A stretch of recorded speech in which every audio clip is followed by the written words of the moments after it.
not having Shane Steichen out there, I think, is a big hit. Maybe they can have some continuity there. It's possible. But, Steichen was a bit of a genius. So I look at that and I get a little conflicted. Red zone for the Eagles, it's really meant for rushes. Patriots were great at limiting the run last year. I get that's not a sticky stat from one season to the next, but I do wonder, as far as this matchup is concerned, that if it behooves the Patriots a little bit to sort of stack things up front, that it might actually help them out, and you're forcing Hurts to throw it a little bit more, and we'll truly find out what kind of a pocket passer he really can be in a matchup like this. I'm also curious, too, if the Eagles settle for field goals, because I think they'll move the ball with some efficiency. But if they're settling for field goals a little bit more in the red zone than perhaps they should, then this screams under and this screams Patriots cover to me. But this is where I trust Nick Sirianni, because his in-game decision-making is extraordinary. Sumer Sports says that when it comes to win probability added, when it comes to in-game decisions last year, he led the league. Sean McDermott was second, Dan Campbell third. I think we need to give Sirianni some credit that he can find some offensive continuity for Jalen Hurts. And so can they cover the 4? I think so. I think that's a fairly safe bet. I still think for a running quarterback like Daniel Jones that 32.5 isn't a lot, and sometimes he might not have a choice. I mean, this Cowboys defense is formidable. He may just have to take off running sometimes because he has no other option. I don't think it's a lot to ask, considering he's, I'm seeing 79, 68, 37, 107, 50, 91, 71. He can go over this. I'm not too worried about it. Great stat from Sumer Sports pertaining to the whole Dak Prescott interceptions thing that might add some context here. He was the second most aggressive quarterback on late downs last season with an 11.4 average depth of target. I mean, that's really far. I mean, you're going after more than just a first down at that point. And Prescott was aggressive on late downs doing that. I mean, there was a time when he would throw short of the sticks almost consistently, and that's how drives would stall. Yeah, he would complete passes, but, whether it was to Zeke or someone else, they'd be like 3-4 yards short of the sticks, and then things wouldn't go so well. So now he's being more aggressive, and they were turning into interceptions. And so I wonder if there's this kind of happy medium that may get struck as soon as week 1.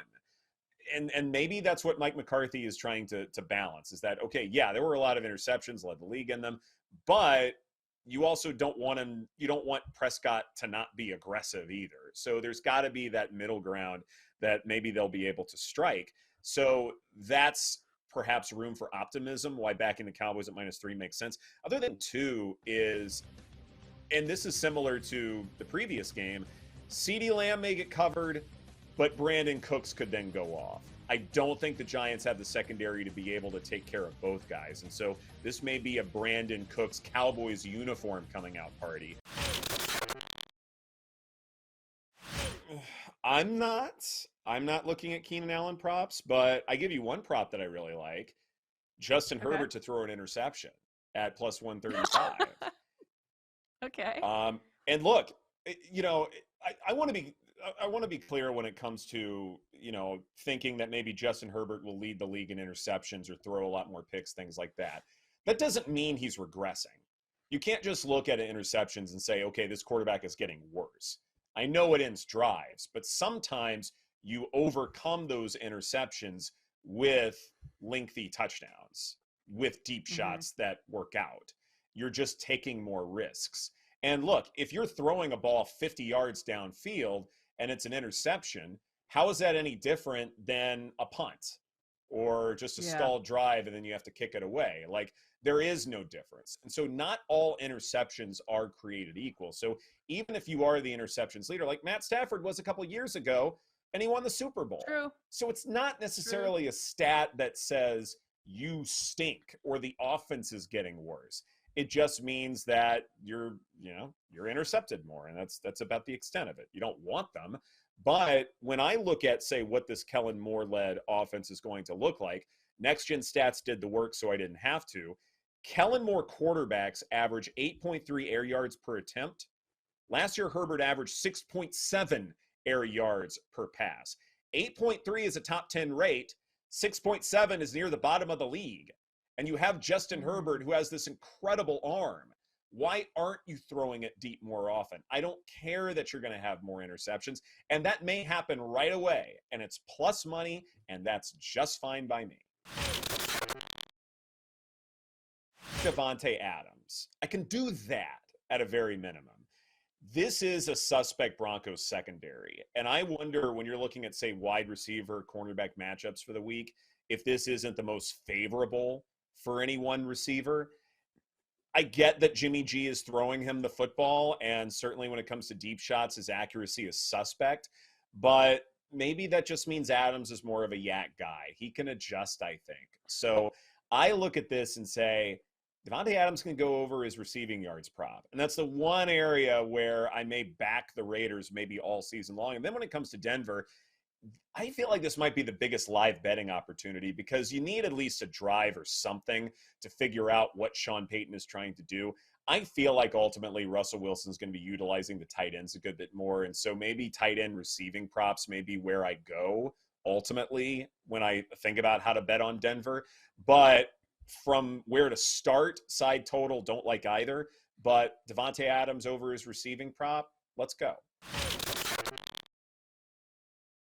I don't think so. I think sometimes it takes something to happen for people to learn. Maybe this is the loss that he needed to have to say, you know what, let me reassess, readjust, and get in that transfer portal and get busy. But also we have to give credit to Duke because last year Duke was 9-4, and they were about 4 to 5 plays away from undefeated. Not games. They literally had games won and lost on a play or two in that particular game. So this is a very good and experienced Duke football team that's going to be competitive and win games like this throughout the course of the season. So for Clemson, I still feel like they are a brand name. They're still, able to rest on, hey, we won 2 national championships under Dabo Swinney. We can go and get guys in the Northeast Georgia corridor.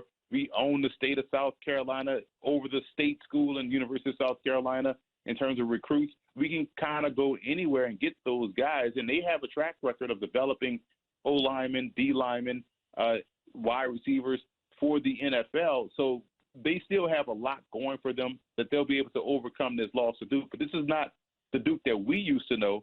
This is a very good Duke football team, so there's no shame in losing to the Blue Devils.